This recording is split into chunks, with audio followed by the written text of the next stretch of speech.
Hello guys, 1667ஆம் ஆண்டு ஒரு தானிஷ் விஞ்ஞானி மர்மமான ஒரு கல்லை பத்தி சில மருத்துவ ஆராய்ச்சிகளை செஞ்சுக்கிட்டு இருந்தாரு. ஆரம்பத்துல இது ஏதோ சந்திர கிரகணம் அப்போ வானத்திலிருந்து விழுந்த கல்லோ இல்ல பெரிய ராஜநாகம் கக்கின கல்லோன்னு நினைச்சாரு. இதை ஆராய்ந்ததுக்கு அப்புறம் இது பலாயிரம் ஆண்டுகளுக்கு, அதாவது ப்ரீ ஹிஸ்டாரிக் காலத்துல வாழ்ந்த ஏதோ ஒரு உயிரினத்தை சேர்ந்தது. இது ஒரு புதைப்படிவமான பற்கள். இது பூமியில இதுவரை வாழ்ந்த மிகப்பெரிய சொராவான இந்த மெகலடனுக்கு சொந்தமானதுன்னு கண்டுபிடிச்சாரு. ஒரு காலத்துல வாழ்ந்த இந்த மெகலடன் சுறாவின் அப்போ கடல் எப்படி இருந்தது, இந்த பயங்கரமான வேட்டைக்கார சுறாவை அழிவுக்கு கொண்டு வந்தது எதுன்னு இன்னைக்கு வீடியோல விரிவா பார்ப்போம் வாங்க.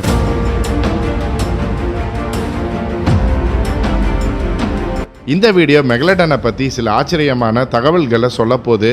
ஸோ இதை மறக்காமல் உங்கள் ஃப்ரெண்ட்ஸ் அண்ட் ஃபேமிலிக்கு ஷேர் பண்ணுங்கள். புது வியூவர்ஸ் நம்ம சேனல் இன்னும் சப்ஸ்கிரைப் பண்ணினா இமீடியட்டாக சப்ஸ்கிரைப் பண்ணுங்கள். பக்கத்திலே உள்ள பெல் ஐக்கனையும் ப்ரெஸ் பண்ணுங்கள்.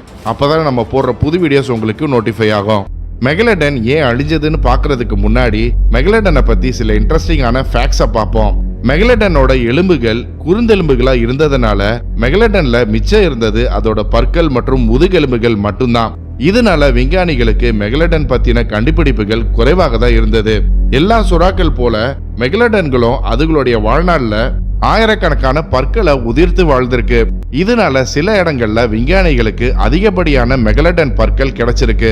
இந்த புதைப்படிவங்களான பற்களை வச்சு நிபுணர்கள் மெகலடன் பல தலைமுறைகளுக்கு கடலை ஆண்டதுன்னு சொல்றாங்க.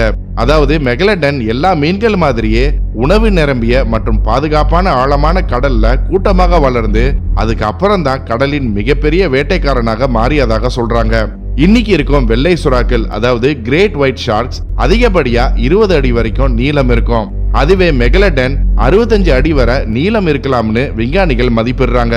இது இன்றைய கிரேட் ஒயிட் ஷார்க்ஸை விட 3 மடங்கு பெரிய சைஸ். சுமார் 20 மில்லியன் ஆண்டுகளுக்கு முன்னாடி தொடங்கிய மெகலடனின் ஆட்சியப்போ இந்த சுறாக்கள் பூமியில இருந்த எல்லா கடல் பகுதிகளிலும் வாழ்ந்திருக்கு.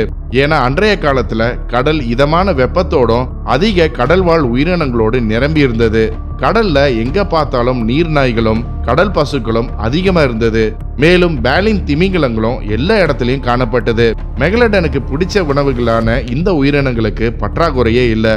பொதுவா கார்னிவோரஸ் உயிரினங்கள் புரோட்டீன் ரிச் இறைச்சியை சாப்பிட்றதுனால சில நைட்ரோஜன் ஐசோடோப்ஸ் அதுகளோட திசுக்கள், அதாவது டிஷ்யூல குவியும். மெகலடனுடைய பற்களை ஆய்வு செஞ்ச விஞ்ஞானிகள் இந்த டிஷ்யூ நிறைஞ்ச பற்களை வச்சு பார்க்கும்போது இது கண்டிப்பாக ஒரு ஏபெக்ஸ் பிரெடேட்டராக தான் இருக்கணும்னு உறுதியா சொல்றாங்க. அதாவது இது பெரிய இறை இனங்களை மட்டுமில்ல, மற்ற பிரெடேட்டர்ஸ் மற்றும் தன்னோட சொந்த இனத்தையே வேட்டையாடும் திறன் கொண்டது. மெகலடனுடைய தாடை, அதாவது ஜாஸ் 9 அடி மற்றும் 11 அடி அகலம் கொண்டதாக இருந்திருக்கு. இது 2 மனிதர்களை ஈஸியா விழுங்கும் அளவுக்கு பெருசு. இது மட்டும் இல்ல, இவ்வளவு பெரிய இதோட வாய் சைஸுக்கு 23 அடி நீளம் உள்ள ஸ்பெர்ம் திமிங்கலத்தையே 4 கடியில சாப்பிடக்கூடும்னு ஆராய்ச்சியாளர்கள் சொல்றாங்க. இதோட ஜாஸ்ல சுமார் 276 பற்கள் வரிசையாக இருந்திருக்கு. மேலும் இந்த சொராவோட கடிக்கும் சக்தி, அதாவது biting force 40,000 pounds per square இன்ச்னு ஆய்வுகள் மூலம் தெரிய வந்தது. இதை இன்னும் புரியுற மாதிரி சொல்லணும்னா, மனிதர்களாகிய நமக்கு கடிக்கும் சக்தி 160 பவுண்ட்ஸ் பெர் ஸ்கொயர் இன்ச். அதுவே பூமியில இன்னைக்கு வாழும் மிக சக்தி வாய்ந்த கடிக்கும் சக்தியை கொண்ட சால்ட் வாட்டர் முதலையின் biting force 3700 pounds per square inch. ஒரு காலத்துல பூமியின் நிலத்தை ஆண்ட டீரெக்ஸின் biting force 12,000 pounds per square inch. அப்போ மெகலடனின் இந்த 40,000 pounds per square inch biting force இதுவரை பூமியில இருந்த எந்த உயிரினத்திலையும் மிக சக்தி வாய்ந்தது இதுதான். மெகலடனின் பற்களை தவிர்த்து விஞ்ஞானிகளுக்கு 141 முதுகெலும்புகளை நல்ல பாதுகாக்கப்பட்ட நிலையில 46 வயது மெகலடனின் ஸ்பைனல் காலம் கிடைச்சது. இதையெல்லாம் ஒன்னு சேர்த்து இந்த மெகலடனின் 3D மாடலை உருவாக்கினாங்க. அப்போ இந்த மெகலடனின் வயிறு அளவு கிட்டத்தட்ட 10,000 லிட்டர் அளவை கொண்டதாக இருந்தது.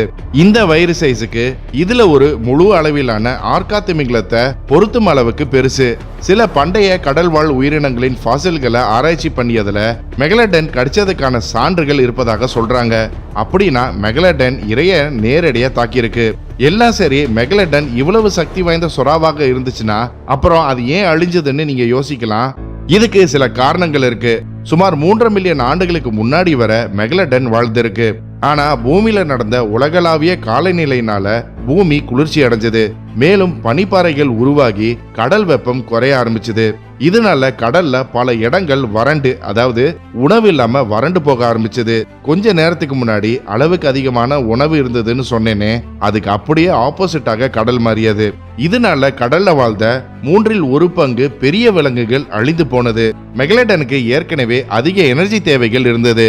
ஏன்னா அதோட மிகப்பெரிய அளவுனாலையும் அதோட உடல் வெப்பநிலையை குளிர் தண்ணீர்ல ஒழுங்குபடுத்தவும் இது இரையை வேகமாக தாக்கும் திறனை கொடுத்தது.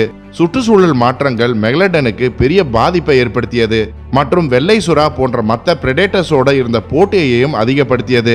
இதனால மெகலடனின் தொலைதூர பயணங்கள் எல்லாம் குறைய ஆரம்பிச்சது. இது கடல்ல இருந்த சுற்றுச்சூழல், அதாவது எக்கோசிஸ்டமை மாத்த ஆரம்பிச்சது. ஏன்னா மெகலடன்கள் ஹைலி மொபைல் பிரெடேட்டர்ஸ். இதுகளோட அழிவை உலகளாவிய விளைவுகளை ஏற்படுத்தியது. இது பல கடல்வாழ் உயிரினங்களையும் மெகலடனின் பயங்கரமான கடிக்கும் சக்தியில் இருந்தும் உணவு பட்டியலில் இருந்தும் விடுவித்தது. ஆச்சரியப்படும் வகையில சில கடல்வாழ் பாலூட்டிகளின் அளவு இதுக்கு அப்புறம் வியக்கத்தகு அளவுல அதிகரிச்சது. ஒரு மிகப்பெரிய ஏபெக்ஸ் பிரெடேட்டரின் வீழ்ச்சி ஒட்டுமொத்த எக்கோசிஸ்டமையும் சீர்குலைக்கும்னு தெரிஞ்ச விஞ்ஞானிகள் இன்னைக்கு இருக்கும் வெள்ளை சுறாக்களை மனிதர்கள்கிட்ட இருந்து காப்பாற்ற முயற்சி செஞ்சுக்கிட்டு வராங்க. ஏன்னா எக்கோசிஸ்டம், அதாவது சுற்றுச்சூழலும் கடல்வாழ் உயிரினங்களும் ஒண்ணுக்கு ஒண்ணு சார்ந்திருக்கு மற்றும் இதுதான் இயற்கையின் படைப்பும் கூட. ஓகே கைஸ், இன்னைக்கு வீடியோ அவ்வளவுதான். இந்த வீடியோ பிடிச்சிருந்தா லைக் பண்ணுங்க, ஷேர் பண்ணுங்க. போன வாரம் கமெண்ட் பண்ண 10 பேரை பார்ப்போம்.